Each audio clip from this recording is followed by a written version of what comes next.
The summer light over Chicago has a strange way of making everything look permanent, like nothing could fall apart beneath that gold wash of warmth. That morning, I had watered the geraniums in the window boxes and brewed my favorite cinnamon roast before heading to the office. I didn't know it would be the last day I called that house my home. Our brick place on Maple Court was my masterpiece. Every color, every piece of furniture, every polished fixture carried my fingerprint. I bought it after earning my promotion at the marketing firm where I worked 10-hour days building million-dollar campaigns. Lucas, my husband, used to tell everyone we picked things together, but together really meant I paid while he chose what looked expensive. When I got home that Thursday, the air inside felt different, heavier. Lucas sat on the velvet sofa I had saved 6 months to buy, $3,800, paid in full, with his arm around a woman I had never seen before. She wore one of my t-shirts, the soft gray one from my first half marathon, and smiled like she belonged there. My stomach clenched, but I didn't cry or scream. I had cried enough during all the late nights and cold dinners waiting for him to come home from meetings. Lucas looked smug, like a man performing his own freedom.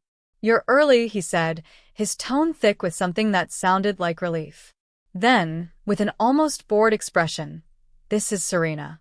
She extended a hand, polished nails, and smug eyes. I didn't take it. My gaze drifted across the room, to the gold-framed mirror I found in a Boston antique shop, the walnut table I had chosen over a vacation, the drapes I hemmed myself because the custom quote was too high. I didn't feel angry. I just felt finished. I sat down on the edge of my sofa, and placed a slim manila folder on the coffee table between us. Inside was my quiet revenge. Every receipt, invoice, and credit card statement for the house and everything in it. Lucas leaned forward, eyes narrowing. "What's this supposed to be?" "Proof," I said softly, "of ownership." He blinked, confused, and then smirked as if I were being dramatic. "We can talk about splitting things later. I want to be fair." I almost laughed. Fair. A word he only used when he was taking something that wasn't his. I leaned back and crossed my legs. "There won't be any splitting. Every single thing in this house, down to the wallpaper, belongs to me." Serena's brow furrowed. "The wallpaper?" "Yes," I said. $2,200, custom printed. My card. My order. My name. The room went quiet except for the hum of the ceiling fan. I could see the moment Lucas realized I wasn't bluffing. I pulled another document from the folder, a copy of our prenuptial agreement, marked in yellow on Clause 11. Household goods purchased by one party remain the sole property of that party. My lawyer, Dana Walsh, had made sure every clause was airtight. Lucas hadn't cared when he signed it. He was too busy admiring the diamond cufflinks I bought him that day. He stood up, his voice sharp. "You're overreacting." I rose too, calm and deliberate. "No, Lucas. I'm just done." Serena shifted uncomfortably, eyes flicking between us. "Maybe we should just give her space," she said, tugging at the hem of the shirt she'd stolen from my drawer. "Good idea," I replied. "You'll need space in the morning anyway. The movers come at 8. Lucas blinked. "Movers?" "Yes," I said. "To collect everything I own. Which, as of now, is everything you see." He scoffed, but I could see the panic flicker in his eyes. "You're not serious." "I'm very serious. And if you could, please unlock the side gate before you go to bed." I grabbed my keys from the entry table and took one last look around the room. The sofa, the artwork, the lighting that softened every shadow. I had built this life piece by piece, and now I was dismantling it the same way. As I walked toward the door, Serena called out, "You're really just leaving?" I turned back with a small, steady smile. "No, I'm taking everything that's mine." The sun was setting as I stepped outside, painting the sky in coral streaks. I could hear Lucas saying something behind me, but I didn't look back. The air smelled like fresh-cut grass and freedom. That night, I stayed at a boutique hotel downtown, one I'd worked with during a rebranding project. The front desk manager, a kind woman named Elise, upgraded me to a Lakeview suite for our favorite client. I spent the evening by the window, glass of wine in hand, watching the city lights blink on. My phone buzzed, 3 missed calls from Lucas, 1 voicemail from an unknown number, probably Serena. I didn't listen. Instead, I opened my laptop and drafted a short email to Lakeshore Moving Company confirming my morning pickup. I attached my inventory list, furniture, decor, electronics, even a copper cookware set. At the bottom, I added one final line. Wallpaper to be carefully removed and packed flat in protective wrap. When I hit send, I felt the strangest sense of peace, like an anchor lifting. For years, I had carried that house on my shoulders, believing it proved my worth. But the truth was simpler. I was the value. Without me, Lucas had nothing but walls. Before bed, I checked the clock, 11:47 p.m., and smiled. By this time tomorrow, the house on Maple Court would be an empty shell, just like the marriage that died inside it. I slipped between crisp white sheets, the kind that smelled faintly of lavender, and whispered a promise to myself. I would never build another life for someone else to live in. And as the city hummed below, I closed my eyes and slept soundly for the first time in years. The morning light slanted across Maple Court when I pulled up behind the white Lakeshore moving truck. The street looked peaceful, ordinary, like nothing extraordinary was about to happen. I had arrived early, coffee in hand, clipboard ready. This was the kind of order I lived for, clean, deliberate, and precise. The air was cool, carrying that faint scent of the lake that always lingered in Chicago mornings. At exactly 7:58 a.m., the truck door rolled open. The crew stepped out, uniformed and efficient, led by a woman named Lila, who looked like she'd seen every kind of heartbreak. I handed her a printed floor plan, color-coded by room, with each item marked mine. I'd paid an extra $1,600 for a rush job, but as I stood there, I knew it was worth every dollar. When I unlocked the front door, the familiar smell of lemon polish and freshly vacuumed carpet drifted out to meet us. It hit me like nostalgia, sharp and distant. I had spent so many weekends perfecting this space, hand-picking decor, rearranging furniture, changing the light bulbs to softer tones. Now I was dismantling it piece by piece, but I felt no sorrow, only closure. The movers worked quickly.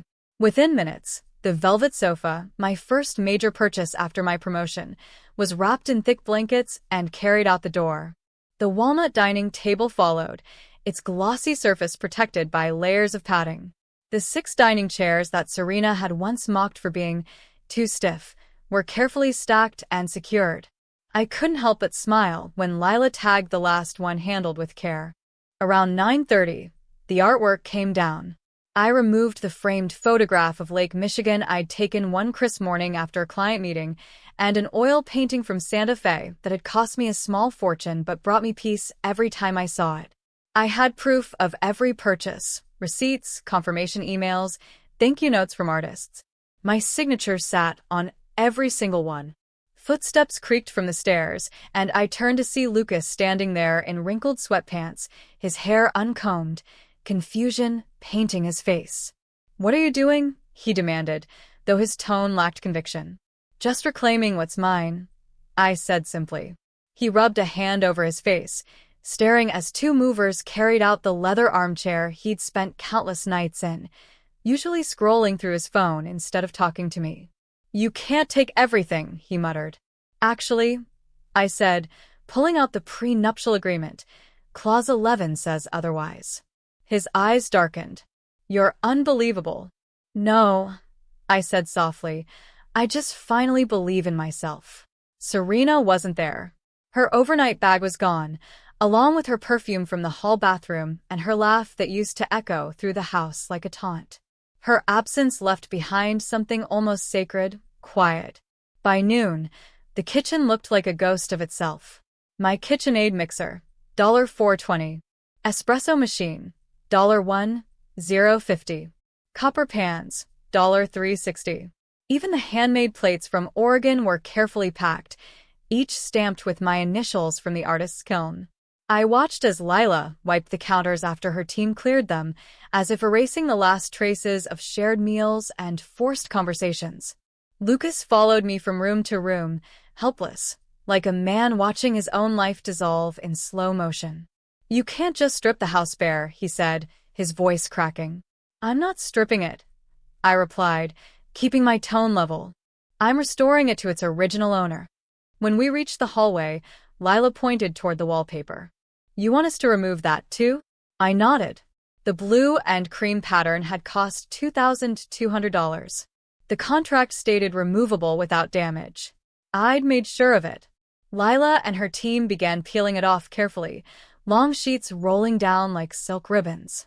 The sound was strangely soothing, like the closing act of a long, painful play. Lucas stood frozen, mouth open, as the color faded from the walls. Without the wallpaper, the house looked bare, stripped of its identity. But that identity had been mine, not his. By 1 in the afternoon, everything was packed. The living room was nothing but sunlight and echo. The kitchen counters gleamed under the empty air. The dining room windows reflected nothing but dust motes. The house felt hollow, but in a clean, honest way. Lucas hovered in the middle of the room, holding out his hands as if he could stop the moment. "What am I supposed to do now?" he asked quietly. "You start over," I said. "The way I am." His voice trembled. "Where are you going?" "I already have a place," I said, slipping the keys to him. "A loft in the West Loop. Brick walls, high ceilings, and a view of the rail lines. Rent's $3,200 and I can handle it." He tried to smile, but it came out broken. "So that's it." "That's it," I said. "Utilities will be cut at 5. I suggest you find somewhere comfortable by then." As I stepped outside, the breeze brushed against my face, cool and forgiving. Behind me, Lucas stood framed in the doorway of the house that no longer belonged to him.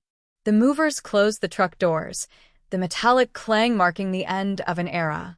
I watched as they drove off, carrying everything that was truly mine: my work, my taste, my worth. The street shimmered in the afternoon light, and I felt lighter than I had in years.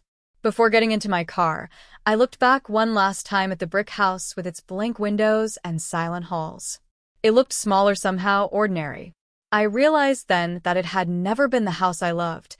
It was what I'd built inside it. And now I was building something new, this time for myself alone. 2 weeks after the movers had cleared Maple Court, I sat alone in my new loft in Chicago, the evening light stretching in golden bands across the brick walls. My things were finally in place. Books neatly lined, copper pans hanging above the stove, the velvet sofa glowing softly under the track lights. It smelled like fresh paint, basil, and a little bit of new beginnings. I boiled pasta, poured a glass of chilled white wine, and ate by the window that overlooked the rail lines below. The city hummed its usual symphony of trains, horns, and distant chatter. For the first time in years, the quiet didn't feel lonely. It felt earned. Halfway through my meal, my phone buzzed. 1 text, then 3, then 10. The sender's name flashed across the screen. "Lucas. Please, can we talk? I made a mistake. Serena's gone. She left last week." I read them slowly, each message dripping with a kind of desperation that only shows up when someone realizes what they've lost. His words got longer as the evening stretched on. He said she had taken his laptop, his car keys, and whatever was left of his pride. She'd told him she wanted someone capable. His definition of capable had always been someone else's effort. He ended his last text with, "Can you at least send the sofa back? I need somewhere to sit." I set the phone face down on the table and twirled another forkful of pasta. There was a strange satisfaction in the silence that followed. Some people beg for closure. I had already taken mine with the mover's truck. The next day, another unknown number called. I didn't answer. Then another. And another. He must have bought prepaid SIM cards, as if a new number could make him a new man. Each time, I let the ringtone play out and fade into the hum of the city outside my window. By Thursday, my attorney Dana Walsh called. "You're going to want to see this," she said, her tone equal parts amused and annoyed. She forwarded an email Lucas had sent her, full of dramatic flourishes about fairness and partnership. He wanted to revisit the prenuptial agreement, claiming it had been emotionally coercive. Dana's reply was 4 lines of calm precision, citing terms like enforceable, executed in full consideration, and mutually binding. I laughed when I read it. Dana was worth every cent I paid her, so I sent her an additional $1,000 bonus with the note, for keeping me unshakable. That Friday, I met my friend Caroline for coffee by the Chicago River. She brought cupcakes from a bakery in the Loop, lemon lavender, our favorite. We sat on a bench by the water as boats drifted past, the reflections glimmering like slow-moving stars. Caroline listened as I told her the whole story, from Serena's smug smile on my sofa to the movers peeling away the wallpaper. When I finished, she tilted her head. "Do you miss him?" I thought about that for a long moment, watching the ripples chase one another downstream. "I miss the version of me who believed in him," I said finally. "But the person I really miss, she's sitting right here, eating cupcakes." She smiled and handed me another one. Then that's progress. That night, back in my loft, I couldn't sleep. I opened my notebook and began to sketch out ideas, plans, numbers, possibilities. My mind buzzed with energy that felt clean and new. I had always been good at turning spaces into something that sold, a talent I'd used for clients for years. So, why not use it for myself? The idea came together like puzzle pieces, a home staging business for people selling their houses. I had the furniture, the art, the eye for detail. I could rent a small storage unit for overflow pieces and use weekends to stage homes around the city. I even had a name, Second Light Interiors. I did the math. Van rental, $580 a month. Insurance, $120. Storage unit near Fulton Market, $210. My savings could easily cover the startup costs until the first few clients paid out. I drew up a timeline and circled a date, 2 weeks out. Launch. When I finished, I looked around my loft. Every item told a story. The sofa that once held lies now held possibility. The wallpaper panels, stretched across a wooden frame, glowed under the lamplight like art reborn. What had once symbolized betrayal now represented ownership. The phone rang again. This time, I picked it up. Lucas's voice came through the line, low and unsteady. "I can't sleep," he said. "The house is empty. Every sound echoes. I didn't realize how quiet it would be without you." I didn't respond. The silence between us stretched thin. He continued, "Serena's gone. She said I was too dependent. That everything I had was yours. She's right, isn't she?" I glanced at the wallpaper drying on my work table, soft blue and cream folds glowing in the lamp's warmth. "She's not wrong," I said evenly. He exhaled shakily. "I don't even have a chair. Just come sit with me. Just for one night. I need to talk to you." I closed my eyes for a moment, remembering the nights I'd begged for the same, his attention, his kindness, his honesty. Now he wanted mine. "I hope you find peace, Lucas," I said quietly. "Truly." He started to reply, but I ended the call before he could. I turned my phone off and set it beside the folded plans for Second Light Interiors. The city lights outside flickered like a pulse. I opened the window, letting in the cool air that smelled faintly of rain and distant trains. The hum of Chicago filled the silence he'd left behind, and it sounded like freedom. That night, I slept with the windows open, the soft rhythm of the city singing me to morning. By early September, life had reshaped itself into something calm and productive. My new business, Second Light Interiors, had already started gaining attention. A listing agent from Lincoln Park reached out after seeing my staged photos online and hired me to prepare a brownstone for an open house. My quote was $2,400 for a weekend job, reasonable but firm. I loaded my van, Hazel, with the velvet sofa, the walnut table, a set of striped pillows I'd found on sale for $19 each, and the framed photograph of Lake Michigan that once hung above the old mantel. Every piece carried a story, a scar, and a second purpose now. When I finished setting up, the space looked like a magazine spread. Light poured through tall windows and danced across polished floors. The realtor stopped mid-sentence when she saw the transformation. "It's like you gave the house a heartbeat," she whispered. The brownstone sold within 5 days, $85,000 over asking. She sent me flowers and a handwritten thank you card. You don't just stage homes. You restore them. That success started something. Word spread through clients and colleagues. Soon, I was juggling multiple projects at once, driving Hazel through the neighborhoods of Chicago with rolls of fabric in the back and my playlist humming softly through the speakers. Each house I touched felt like a small piece of healing. I bought a storage unit near Fulton Market for $210 a month, filled with lamps, rugs, and art I'd once bought for a life that no longer existed. When one of my coworkers invited me to speak on a women's entrepreneurship panel downtown, I hesitated. Public speaking wasn't my comfort zone. But I went. The event raised $6,200 for a local shelter, and I decided to match $200 for my own business. I knew what it felt like to have nowhere safe to sit, nowhere that felt like your own.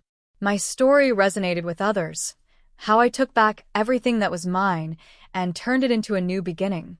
People clapped, but it wasn't the applause that moved me. It was seeing other women's eyes light up when I said, "You can start again, even if they take everything." Especially then. After the event, I bought a used van outright for $8,900 and kept the name Hazel. She was sturdy, a little scratched, but reliable, just like me. I called Lila, the mover who'd helped me that unforgettable morning on Maple Court, and asked if she wanted part-time work. She laughed. "You mean moving things again, but prettier this time?" I grinned. Exactly. Lila became my weekend assistant, and together we built something small but strong, a company with heart. One evening, while driving Hazel through the quiet streets near the lake, I decided to take a detour. Maple Court wasn't far. I told myself it was curiosity, not nostalgia, that led me there. The house stood exactly as I remembered it, except duller somehow. The lawn had grown uneven, the shrubs untamed. The windows looked dark. A for rent sign hung crookedly by the walkway. The place felt abandoned, just bones and walls without a soul. Then I saw him. Lucas sat on the front steps, elbows on his knees, a cardboard box beside him. His hair had grown longer, his posture slumped. When he noticed me, his face flickered with something between shock and relief. He stood slowly, calling my name like a prayer. "I didn't think I'd see you again," he said. I parked Hazel at the curb and stepped onto the sidewalk, keeping a few feet between us. He looked different, tired, smaller somehow, like the house behind him. "The landlord's raising the rent," he said, rubbing the back of his neck. "Serena's gone. Blocked my number. Took what was left of the savings." I didn't say anything. He searched my face for sympathy. "The house doesn't feel like home anymore," he murmured. "Not without the things that made it ours." I met his eyes calmly. "Those things didn't make it ours," I said. "I did. And when I left, I took my work back." He flinched, like the truth was heavier than the silence that followed. "Can you come inside?" he asked quietly. "We can sit on the floor. Just talk." For a moment, I looked at the front door, remembering how many times I'd stood there waiting for him to come home, how many times I'd made excuses for his indifference. The echo of those nights lingered like an old bruise. "No," I said softly. "That house belongs to someone else's choices now. Not mine." He nodded slowly, as if he'd expected it. "I really messed this up, didn't I?" "You didn't just mess it up," I said, my voice steady. "You taught me to build something stronger." He lowered his gaze. I left him standing there, surrounded by the emptiness he'd chosen. When I climbed back into Hazel and drove away, I didn't look in the rearview mirror. Back in my loft, the air smelled faintly of lavender and new paint. My bed was neatly made, my sofa warm from the evening sun. I sat at my small dining table and opened my notebook, the one where I tracked my projects and wrote pieces of my story between client notes. I turned to a blank page and wrote at the top, "The most powerful revenge is taking back what was already yours." After a pause, I added another line. "The second most powerful is not going back when the door is wide open." The next morning, Hazel and I drove to a new client's row house near Wicker Park.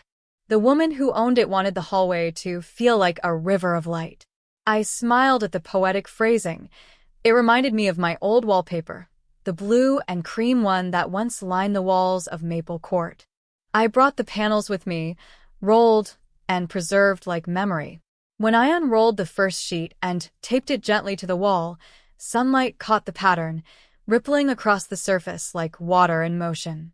My phone buzzed once, a missed call from an unknown number, and then went quiet again. I didn't check it. I didn't need to. I stood there for a moment, smoothing my palm across the paper, feeling its familiar texture. What I'd once used to cover the past now helped me build the future. The city hummed outside, alive and endless. As the light filled the room, I realized something simple and certain. I hadn't just taken back my things, I'd taken back myself. And for the first time in a long time, that was more than enough.